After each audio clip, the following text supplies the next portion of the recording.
Hey, what's up, everybody? This is James with iLive. Currently, I am got it recording through the internal mic of the iPhone. I've heard the iPhone's internal mic are pretty good, but they're not going to be as good as the Comica mic. But disclaimer here: one thing I don't like about iPhones is the fact that they don't have audio levels whenever you're trying to record something. So, what you'll have to do is you'll have to plug this adapter in and also plug in a headset, which I got right here, and listen and make sure it doesn't go in. Or what you could do is just make sure that it is at least about halfway. I say probably about there, and you should be able to get pretty good audio. You'll be the judge of yourself here in a second when I go to plug this in. Hey, we'll go ahead and break in here in this real quick while I'm doing this unboxing, and to let you know that part of this video is done in mono, the other part is done in stereo. You can go ahead and make up your mind which version you like. I didn't do nothing to the audio. I didn't put no effects on it or anything like that. This is audio straight out of the camera. However, I normally, whenever I do anything to the audio, I normally put noise cancellation and also a multi-band compressor on there whenever I do my audio.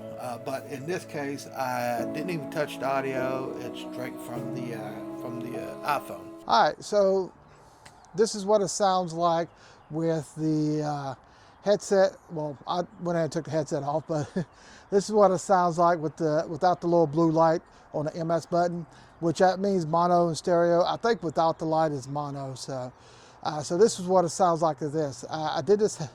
This bike's probably about the third time I've done this, and the reason why the first time I've done it, I didn't know about. I don't know much about iPhones, okay, because I don't normally use iPhones, but I didn't know that you can't check audio levels on here. So normally I'm more of using an actual camera and stuff like that most of the time. But I didn't mess with the wheel or anything like that, so I didn't know it was like 40 blast. So while I was doing the video, it was like it was peaking audio the entire time. So I was like, can't do that, got to redo this. So I came out here, I recorded again, but this time I had a little blue light on, so I believe the blue light means it was in stereo. It was a little louder, so I figure it was in stereo. It's very windy out here, and right now I got the Comica mic with a dead cat on there, plus there's another dead cat on top of it. All right, in this part of the video, we're going to go ahead and do a pro and con part of this video. Pros, but it fits nicely on a cell phone, it looks nice, sleek and everything like that. However, when you do, you got to put that, this part will be a con, when you do got to put that adapter in and plug it in just to test your audio. But again, that's mostly an iPhone issue more than a Comica issue. So, although you should go ahead and monitor your audio anyways as a videographer, to make sure that your audio sounds correctly. So not really a con anyways. You should do that with all microphones. I say that's probably the only con about it. What I really like about it is that it's small, sleek. Hold on a second. I mean, it's not that big and not very noticeable. You can kind of hide it, like I could take it and just put it right here. And it's not really that noticeable. You would think I have a pen in my pocket or something like that. Oh, here comes the wind. This is what it sounds like without the little dead cat on it. But on here, you see that little blue light? Always make sure it's blue. If it's red, then it's muted. You muted it by accident. It is windy out here, and the flags is blowing a little bit, although at the moment it's not that windy, so you might be pretty good about that.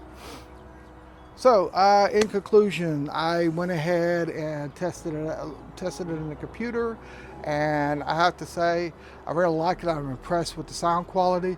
The sound quality is really good, even with all the wind and stuff like that. It still sounds really good.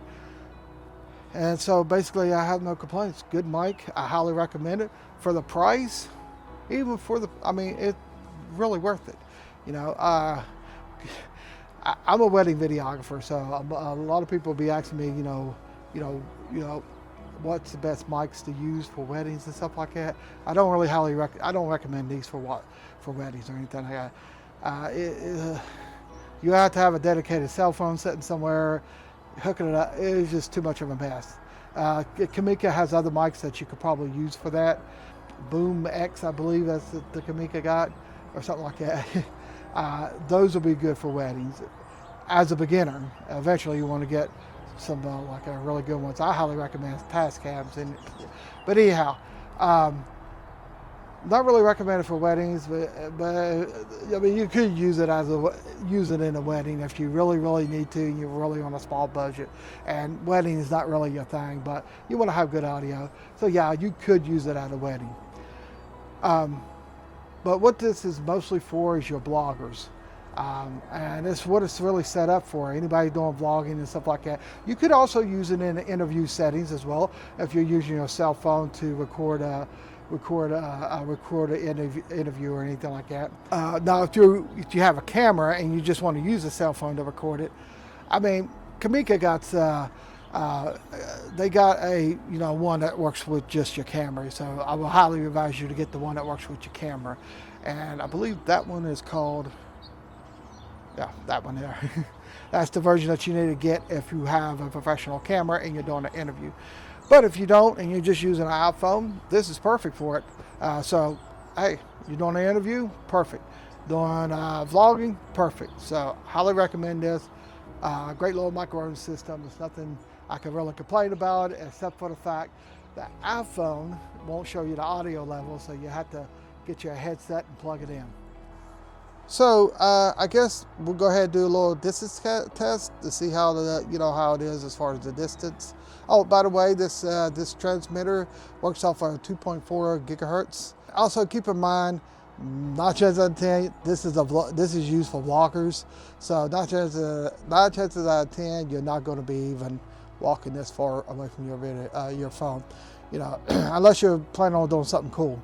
All right, so here you go. Let's test this out. 1, 2, 3, 4, 5, 6, 7, 8. Oh, sorry about that. I probably should have talked a little bit more. But one thing I like about this is that you can have a dead cat. And when it's really windy out here, it can be helpful having that dead cat and, to get really good audio and stuff. Like I said, it is a little bit windy out here, so you will probably pick up some of the wind. So as you can see, I'm pretty far away from my phone. I highly advise anybody not to do this and walk this far away from your phone. I don't know if my phone's able to see me, but well, actually, this is not my phone. This is my wife's phone. I wouldn't be caught dead with the iPhone. For all you iPhone users out there, please forgive me. I just don't like iPhones. All right, well, let's go ahead and start walking along with this. It's just so that we can get a good idea of what it's like to actually vlog with this, using your iPhones and stuff. So here I am, I'm vlogging, I'm walking down the street, enjoying a nice little stroll and everything. So this will give you a good idea. Again, we're outside, birds are chirping. Right now, the wind is not really blowing, so I think that's pretty good. Anyways, that's it for this video. Until next time, peace out and live long and prosper, because I'm a Trekkie. Later.